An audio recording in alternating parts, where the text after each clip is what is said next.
is one of the oldest cities in the world. It was on the main road from Delhi to Central Asia. It's a cultural center. It's an ancient city. It was a city of gardens. And so I grew up going to one of the best schools in Pakistan, which was next to my house. And I played cricket in one of the most beautiful grounds in Pakistan, which was also close to my house. And my house was on the suburbs of Lahore. Where I grew up, it was like I was growing up on a farm. Right now, it's in the middle of the city because the city has grown so much. أنت الابن الوحيد بين 4 فتيات. هل تمنيت أن يكون لك شقيق؟ I always wished I had a brother. Always. Because, I used to be very sporty and outdoor. I was always out of the house either. It was like growing on a farm. So I had my air gun, I was shooting, or I was trying to play cricket. And so I really missed not having brothers. Sometimes I would force my sisters to play with them, but, they didn't want to play cricket. كيف تصف والدك وما الذي تعلمته منه؟ My father was a brilliant man. He was a mathematician and he was a maths genius. He wanted me to work with him. He started his own company, first Pakistan consultancy firm he set up in Pakistan, engineering firm. When I left university, he had an office for me so that I would work in his firm. And first day I said, look, give me 1 year to play cricket and then I'll start working with you. And I played cricket for 20 years. استحوذت لعبة الكريكت على اهتمامك منذ الشباب، فلماذا الكريكت؟ Cricket because my mother had 2 older sisters and both older sisters' sons played cricket for Pakistan. One played cricket for Oxford, one for Cambridge. Both captained Pakistan in cricket. So they were older than me and they were my heroes and role models. And my family, all my cousins played cricket. My mother had only one brother. He played cricket, so it was really in our family. استكملت تعليمك الدراسي في مدرسة القواعد الملكية في إنجلترا. كيف تعاملت مع البيئة المختلفة ثقافيا تماما عن لاهور؟ I had never been out of Pakistan till I went to England at the age of 18. I got selected for my national team to play. So when I finished the cricket tour in England, I had promised my mother that I would complete my education. So I was still in school when I got selected. So I went to this grammar school to finish my A-levels. I went there for 1 year. And it was the most difficult year of my life. At the time, I had never seen the English winter. We love winter in Pakistan. It's the best time of the year. In England, it was cold and it was raining and I was in a boarding. I'd never been out of my house. I always stayed at home. And I'd always grown in this place called Zaman Park, but they were all of my family, my cousins were there. So suddenly I had met new people, it was in a boarding, and then I had to study after a year break.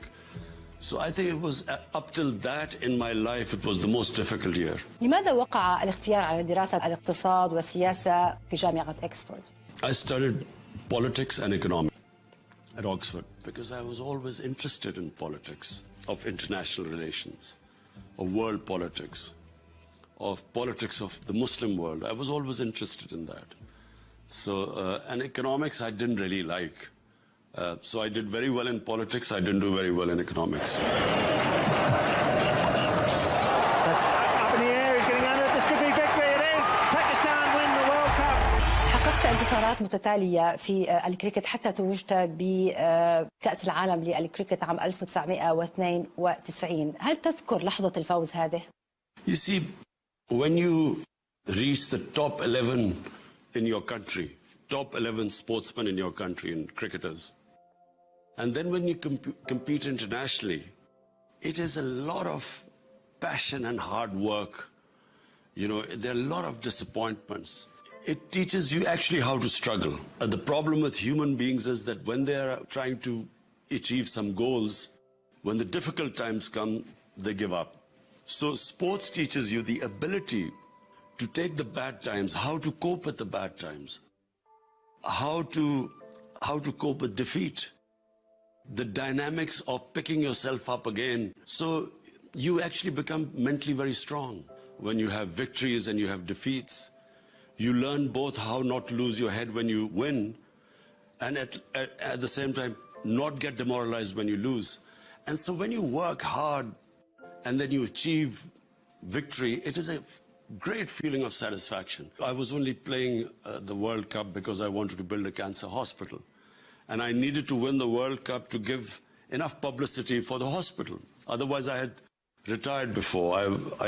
My passion in cricket had gone by then.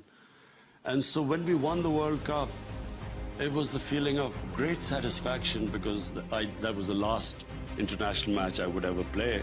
And at the same time, that win made me build this cancer hospital. كما تقول بأن الرياضة تعلمك أن تتقبل الربح والخسارة.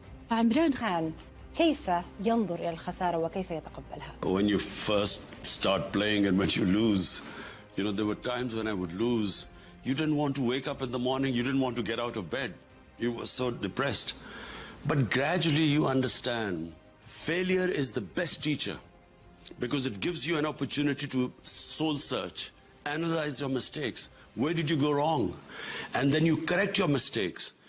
And then you struggle again and you work hard and you come back much stronger. So life goes in cycles. Life never goes straight up. You go up, but it is the ability. How far you go up is the ability to cope when you're down. So therefore, that became my principle in life. And politics, it became the same. I was building the hospital. It was a very difficult thing, to build a specialized cancer hospital. I want to talk a lot about the hospital and your mother. Let me ask you this question. لماذا اعتزلت لعبة الكريكت في وقت كنت تتصدر فيه الساحة الرياضية؟ I had actually left 4 years earlier. But then the president of the country, he asked me to come back to play cricket again because I was at my peak. I only played for the hospital. In other words, this cancer hospital I was trying to build, I needed to raise a lot of money. And so if I felt if I was not in the limelight, I would not be able to raise the money. So that's why I kept playing. But once we won the World Cup, I'd achieved everything. So, my passion was already gone. I wanted to do other things in life.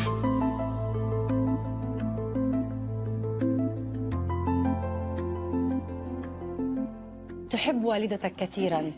ما هذا التأثير الذي تركته فيك لدرجة أنك سعيت بكل ما تملك لإنشاء مستشفى يتخصص بعلاج السرطان وهي التي ماتت بالسرطان؟ I was the only son. I had 4 sisters. And of course, mothers sometimes love their sons more even than their daughters. But she loved me a lot. And, I was very close to her. I was closest to my mother. She died a very painful death from cancer. I saw her suffer a lot. And so, it made me realize that here I was a cricket star at the time, how expensive cancer treatment was. And I realized, how do poor people who get cancer, where do they go? Because I took my mother outside Pakistan for treatment because there was no specialized cancer hospital in Pakistan. And so the reason I built the hospital was because I felt, in poor people, they end up selling everything for cancer treatment. So that's what wanted me to, in memory of my mother, but really for poor people. So it's the only private cancer hospital in the world where 70% of patients get free treatment, and it's a private hospital.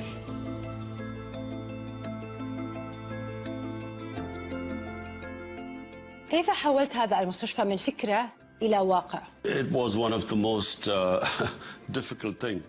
If I had not learned how to struggle from cricket, I would not have been able to build the hospital because there were very difficult times. There was so much money to raise that no one had any idea how to build a specialized cancer hospital in Pakistan.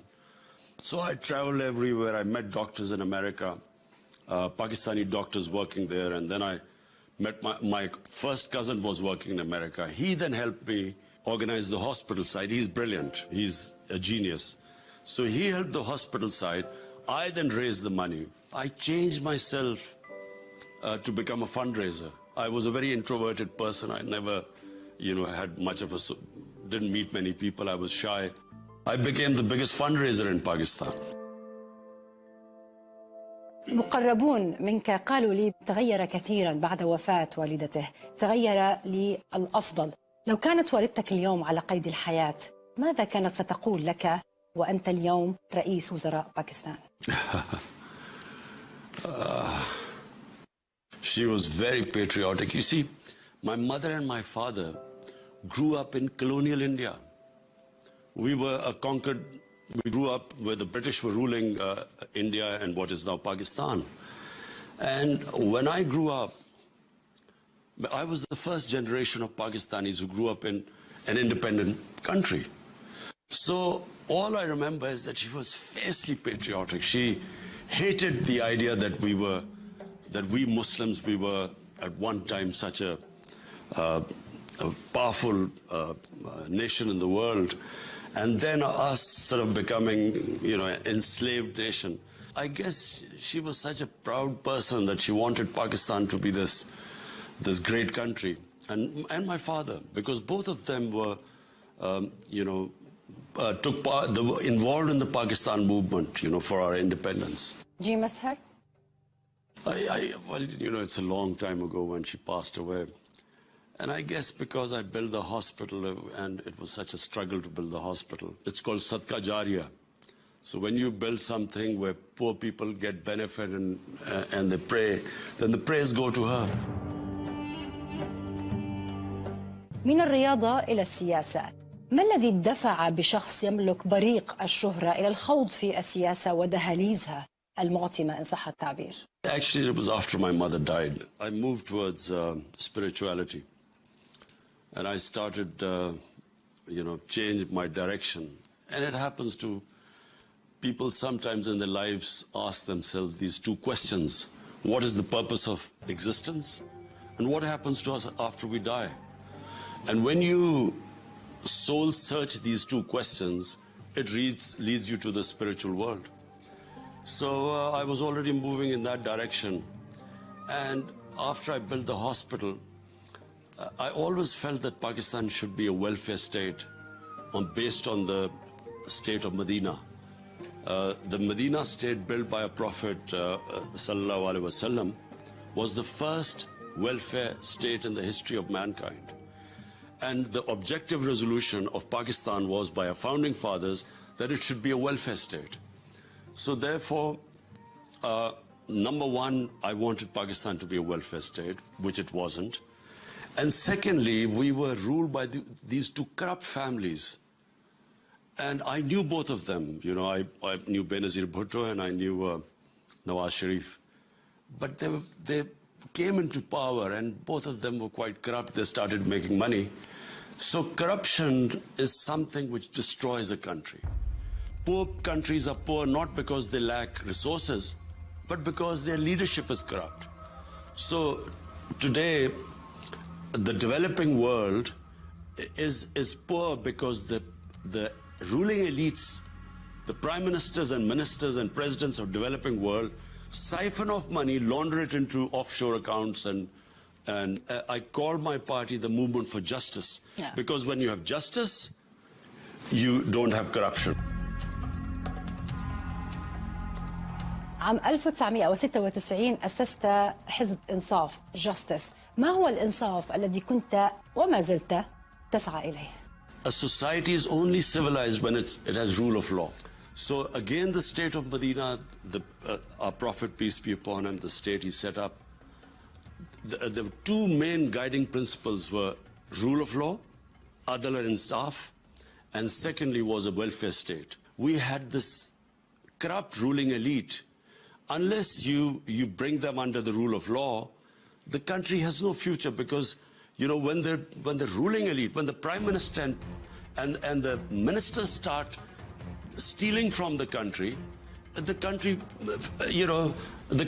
survive that.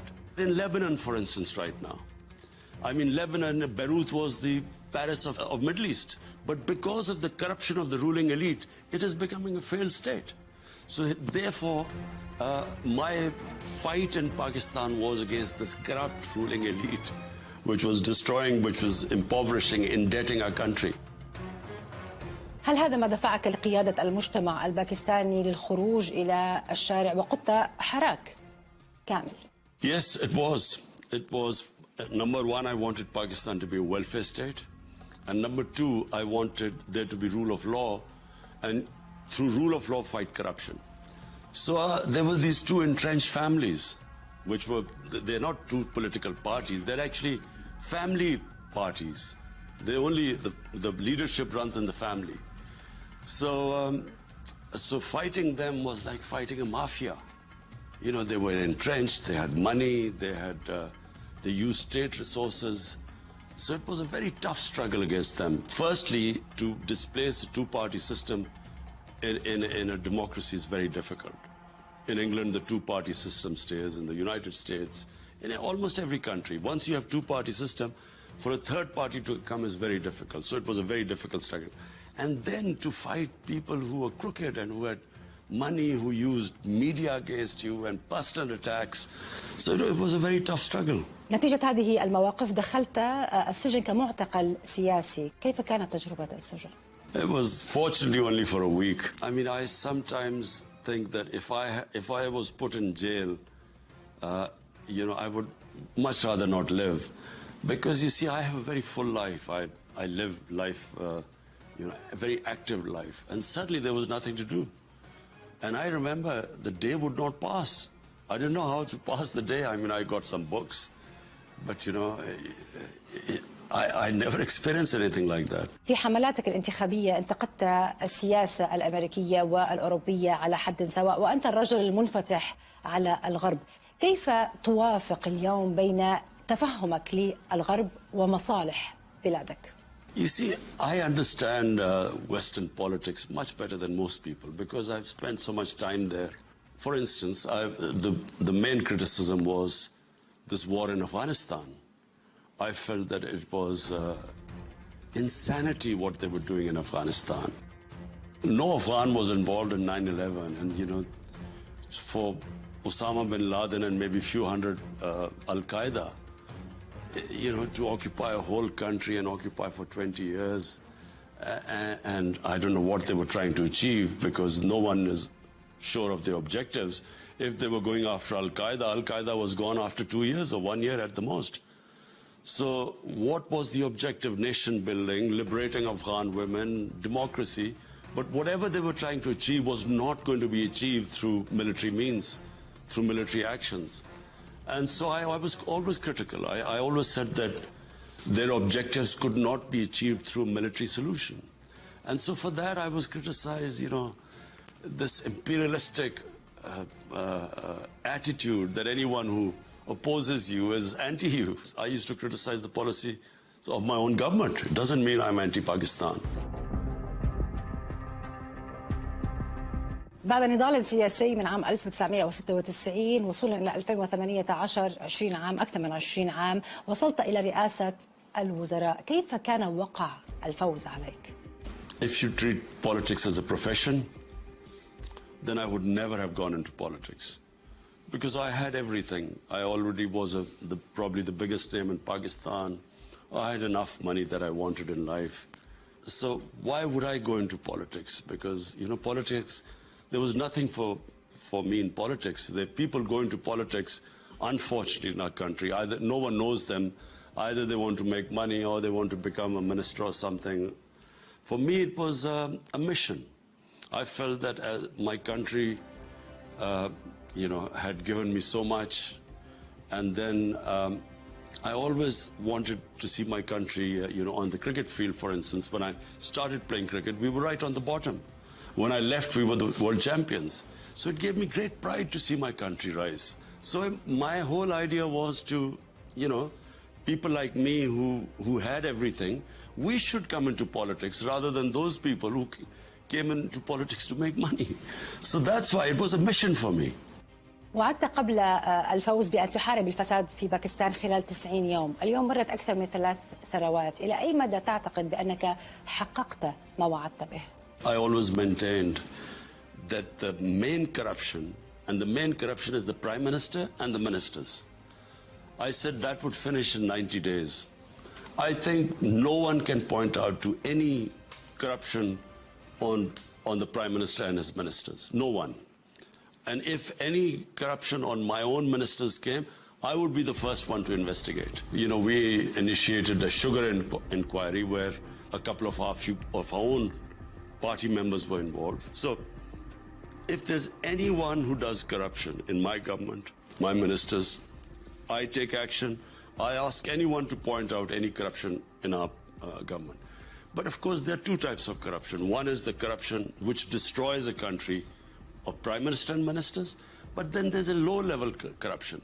That's much harder, because when a society gets used to corruption, when the government officers at low level get used to taking bribes, it takes a bit longer. And in our case, it's through automation we hope to eventually get rid of corruption, where there's less contact between the government officials and the people.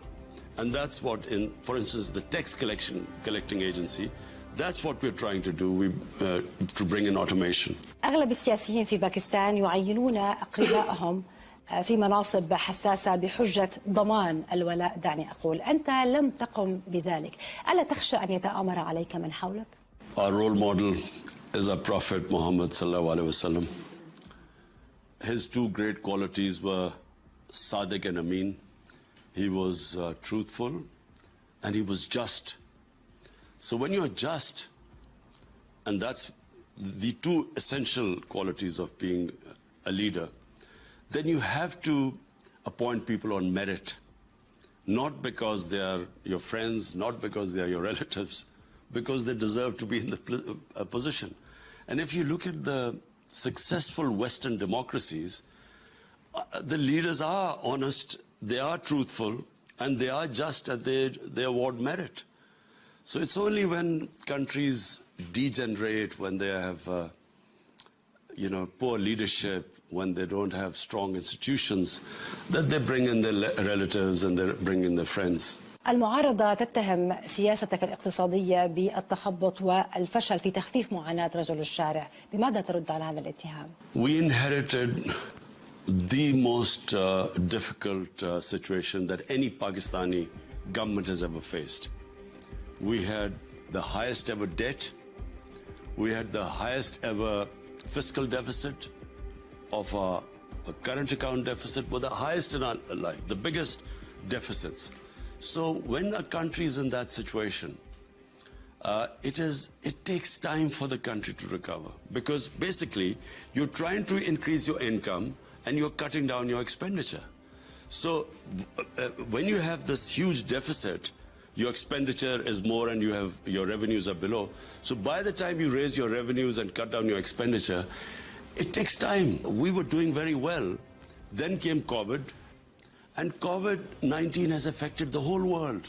Pakistan, according to The Economist, is a number 3 country which best recovered from COVID. We dealt with the virus as well as our economy, so we navigated the best. But, then now we have the strange situation, highest ever commodity prices. Oil has doubled. All edible items which we import, like edible oil, like wheat, like lentils, which all of them have gone up. Freight has gone up. So it's an imported inflation which we have, which is where, not just Pakistan, all economies in the developing world are struggling with it.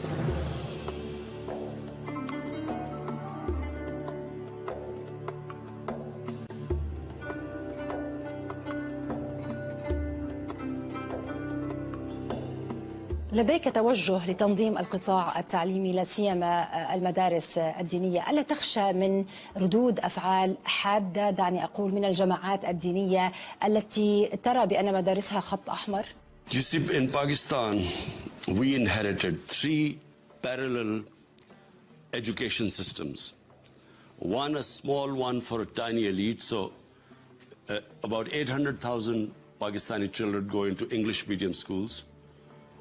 About 33 million children go into the Urdu medium schools, and 2.5 million children go into Dini madrasas. So there are 3 parallel systems there.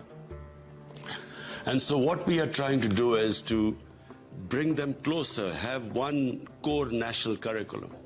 So we are trying to, Dini madrasas, we are trying to help them, and with a consultation, add more syllabus there so that their children can also become part of the mainstream.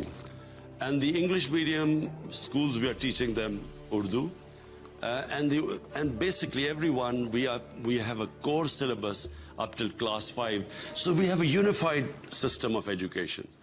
And it's been difficult because, you know, for 70 years, this three-tiered system has been going on. But I think there's a consensus in Pakistan that, like everywhere in the world, we need a core curriculum to be the same. تم تصنيفك أكثر من مرة بأنك واحد من أبرز 500 شخصية مسلمة في العالم وأكثرها تأثيراً. كقيادي مسلم، هل لديك أي استراتيجية لتوعية الغرب حول الإسلام الحقيقي؟ The problem with Muslim leaders is that they have never actually tried to explain Islam in its true essence to the Western countries.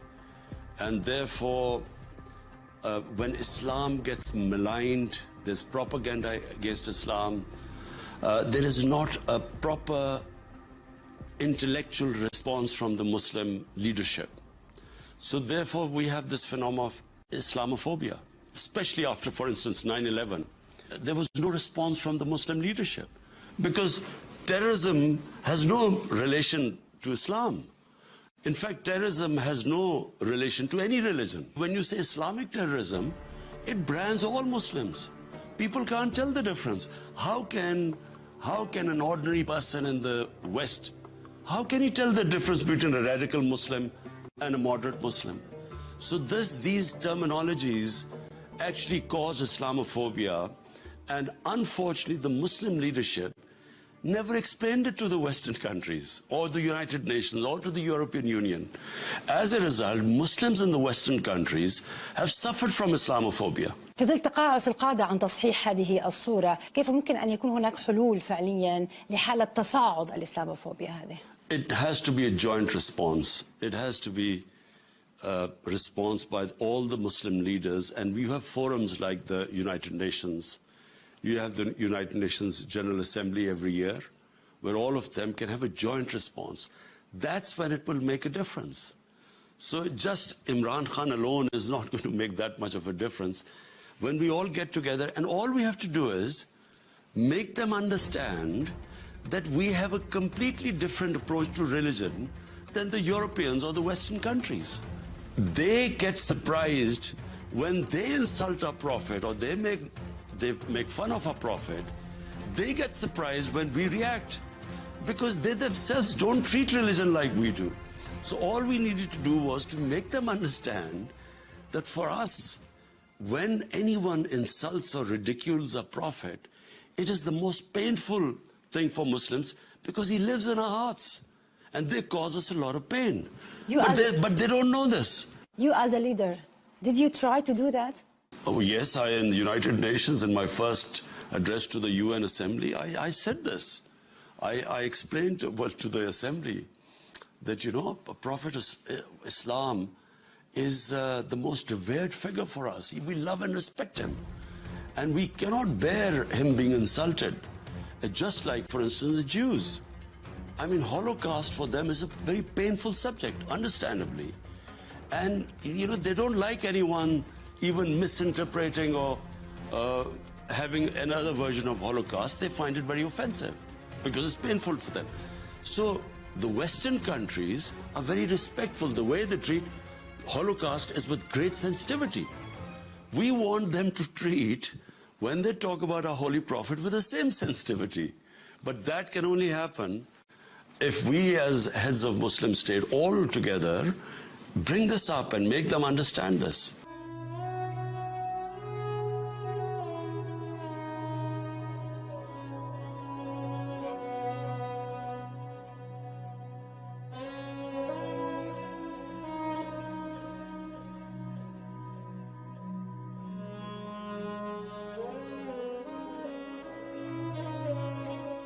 هذه الجهود على المستوى الدولي، لكن على المستوى المحلي أطلقت هيئة رحمة للعالمين. إلى ماذا تهدف هذه الهيئة؟ You see, we in our country, people, I think they love the Prophet. I don't know whether any other Muslim country loves him as much, but this country, they would die for the, if anyone said anything to our Holy Prophet, Sallallahu Alaihi Wasallam, people would die for him. So all I want is that, this love should be converted to what the Prophet asked us to do, to his sunnat, to his sharia, to his way of life. Because the Quran orders us that we must follow the way of the Prophet, because he is a living Quran. He personified what is in the Quran. So therefore, we are ordered to follow his way. So all I want our younger generation is to learn. So the Rahmatul Alameen authority, there are various things, but one of the things is that in universities and colleges, we want there to be research done about his seerah, his life, so that our youth is aware of his life, his history. How did he change the world? How did he transform those Arabs into leaders of the world? How did two superpowers of the time crumble in front of this war of ideas, which he raised the morality of these people. He made them into leaders. For them to understand that there's a Western culture, but there is an Islamic culture. You can't force anyone to follow anything. There's no compulsion in religion, but we must at least give our youth this option that there are two ways of life. There's so much social media, there is Western films. إلى أي مدى تعتقد بأنك ستنجح في هذه المهمة، خاصة وأن الجيل الجديد متهم، دعني أقول البعض منه متهم بأنه جيل رقمي مهتم بالسوشيال ميديا متأثر بالغرب؟ I went as an 18-year-old to England. My heroes were all English. The pop stars, the movie stars, sportsmen, they were all foreigners. And so I tried to follow them, because you follow your role models. All I want is that our younger generation, they should have our Prophet, peace be upon him, as their role model, because he was the greatest human being ever born on this earth. No human being has achieved or can achieve what he achieved in this world. All I want is our younger generation to know the qualities. What did he preach? How did he transform human beings? How did he change their characters? How did he make them these leaders? He was Rahmatul Alameen. Means that he was a mercy for mankind, not just Muslims. So any human being that follows his model will rise, because he set up a state of compassion, of welfare, where a state took responsibility of the weak, and then he established rule of law. He emphasized on the importance of education, and then he created leaders by reforming their characters. My point is, our younger generation, they can go into the digital world. They can go anywhere, but they must know the life of a prophet. That is the idea of this authority, that a younger generation, which is now bombarded by information, social media, they must also know the way of a prophet. تسعى لإرساء حياة النبي محمد صلى الله عليه وسلم على حياة الشباب. أنت كيف تطبق هذا النموذج؟ Well, it was about 30, at the end of my cricketing career, when actually I changed courses. It was through a great Sufi who, all the Sufis are lovers of the Prophet. And so he sort of changed my direction, and I was already seeking anyway. So the reformation of your character starts. The moment you change your directions and you make the Prophet your role model, so then you start reforming yourself. It's not like a button you turn on and off. It is a constant reformation of character. So when you pray 5 times, all you ask is, you keep asking Allah to show you the way of those he has blessed, and he's blessed our Prophet most of all. Not the other way, not the way who've gone astray. So all your life you pray that, which means all your life you're trying to reform your character. في ظل التطورات السياسية وسيطرة طالبان على أفغانستان، ما هي خيارات باكستان للتعامل مع الوضع الجديد؟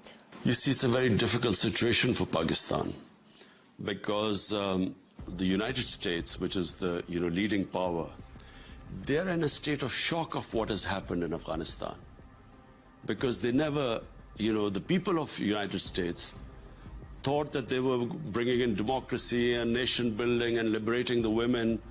That's what the people in the US thought. So when suddenly the Afghan government collapsed and the Afghan army gave up without a fight and Taliban are back in power, they can't understand what's happened, and there's a lot of anger in the US.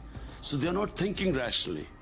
But what they don't realize is that we're talking about almost 40 million Afghan people, human beings. And if they do not get aid very quickly, if they do not help these people very quickly, which already were 50% were below the poverty line, then there's going to be a huge humanitarian crisis. Chaotic Afghanistan could again have international terrorists. Already they have ISIS. And if that happens, you must remember that US spent 20 years in Afghanistan and NATO. They spent over $2 trillion. So after all that, imagine if there is chaos in Afghanistan, if Afghanistan is worse off now than it was when they came in 2001. So therefore, it is very important for them to help. And unfortunately, if things go wrong in Afghanistan, Pakistan will be the biggest sufferer because we have a 2,600 kilometer border with Afghanistan. في ظل هذا التوتر لدى الجارة أفغانستان، كيف يمكن أن تحمي باكستان أمنها؟ This is a big worry for us. If Afghanistan descends into chaos, there's very little Pakistan is going to be able to do, because when after the Soviets left in 1989, and Afghanistan descended into chaos and a civil war where hundreds of thousands of Afghans died, there was a fresh wave of Afghan refugees. So Pakistan already hosts 3 million Afghan refugees, and if there's a further destabilization and chaos, Pakistan will be the country that will suffer the most. There's not much we will be able to do. If we close our borders, how do we justify if there are people on the border and in dire need of humanitarian help? It's a very difficult situation for Pakistan.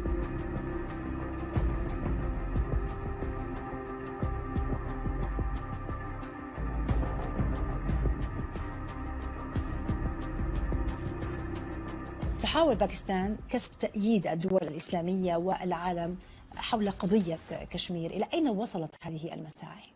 We have raised it internationally. What is happening in Kashmir is the worst violation of human rights and in a violation of international laws, violation of the United Nations Security Council resolution. 8 million people are living in an open prison, and there are about 900,000 Indian troops which are keeping them in this open prison. So we have raised it on every forum. We have raised it in the OIC, and we've spoken to Muslim countries, but Muslim countries everyone has their own independent relationship with India, so we can't expect much. But we as Pakistan feel it's our duty to raise this issue on every forum, the issue of Kashmir. بالحديث عن العلاقات الباكستانية الهندية، شهد تهديد من وزير الداخلية الهندي بأن الهند قد تقدم على قصف مناطق انتقائية، دعني أقول، في باكستان. ماذا لو صدقت نيودلهي؟ كيف سترد باكستان؟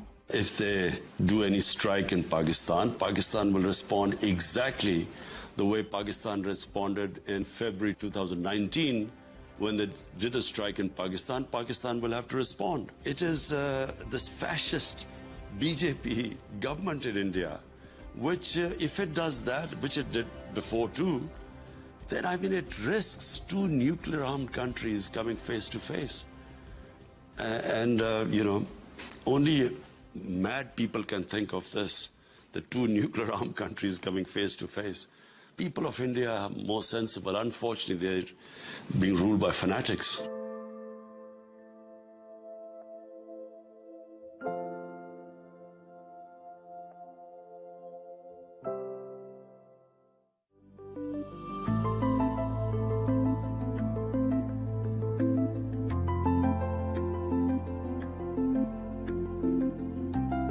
بعيدا عن السياسة كيف تقضي وقتك؟ Well, these days, not much. I've been very busy. These 3 years, there's been no social life or anything. So, the only thing is to go up in the mountains.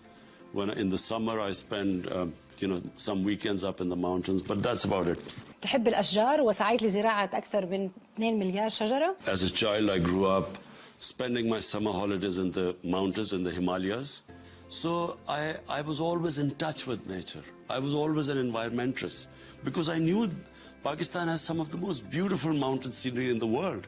I've been everywhere in Switzerland and in Austria, but nowhere do you have the beauty you have in the Pakistan, in the Karakorums, in the Himalayas, in our mountain ranges. I always thought that the environmental degradation by our governments, allowing our forests to be cut, trees to be cut, and our environment destroyed, wildlife disappearing. So I always thought if I ever got the chance, I will start again reforestation in this country, and so that our wildlife comes back. And so that's why we started this huge, ambitious 10 billion trees tsunami, we call it, we're planting. We've already planted 2.5 billion trees. ما شاء الله. ترتدي في كثير من الأحيان الزي الباكستاني، ما الذي يعنيه لك؟ It means that I'm a prime minister of a country when over 90%, 94, 95% of the people wear these clothes. So who am I representing? Am I representing these vast 90% of the people or a tiny sort of westernized elite? And I consider myself, a Pakistani of my people. And I think they don't want to see their leader not representing them. We have this colonial hang-up, unfortunately, in ex-colonial countries, where the elite always wanted to look like the colonialists, so they used to ape them. It's what my people wear, although I'm very comfortable with Western clothes too. But, since the Prime Minister represents his people, that's why I wear my Pakistani clothes. أصبت بكورونا، كيف كانت هذه التجربة؟ Well, my wife and I got it, both of us at the same time. And so it was 5 difficult days, where we slept a lot because you don't have any energy in you. But I was, 7th day I was working again. But I was still weak. It took me about 8-9 days to recover. رفضت إغلاق البلاد في فترة كورونا، ما السبب؟ For simply one reason, that I wanted to know if I shut my country down, what will happen to the daily wages? What will happen to the informal workers who have to work every day to have money to feed their families? So if I shut the economy down, what will happen to the taxi drivers, to rickshaw drivers, to the ones who have stalls where they sell to feed their families? So I did not want to crush the poor. And that's why we came up with smart lockdowns. Just in certain areas, we used to lock them down. But I could not bear. They would die of hunger. So you're trying to save people from corona, but kill people from hunger. I was not prepared to do that. ما هو العنوان الذي قد تختاره لتلخص تجربتك في هذه الحياة؟ I don't know. I guess someone who was very fortunate, privileged. Allah was very kind to me. He gave me almost everything I ever wanted. So in return, I feel it's my duty to do my best for fellow human beings. And I try my best. That's it. أنت قدوة لعدد كبير من الشباب في العالم العربي والإسلامي، وهذا الشباب بعضه محبط، البعض يعاني من البطالة، من شؤون معيشية صعبة في بلاده. ماذا تقول للشباب العربي والمسلم؟ You see, we human beings are God's greatest creation, Ashraful Makhlukat. And most of us don't realize how much potential Allah has given us, because we have very small ambitions. We have very limited material ambitions. Designer clothes and fast cars, and we are as big as we think, as big as our dreams are. So, to the Muslim youth, I would say, have big dreams. Think of yourself, the bigger you think, the higher you will get. And the dreams should never be material. Because if you If anyone thinks that happiness lies in making a lot of money, they will never find happiness. Happiness lies when you serve other human beings. Happiness lies when your soul is happy and your soul is connected with Allah. And so when Allah is happy, you're happy. And He is happy when you help as human beings. All the great people in this world always thought above themselves. You know, they like a prophet. They didn't come into the earth to make money and build big buildings. They came for other human beings, and that's why they are still loved.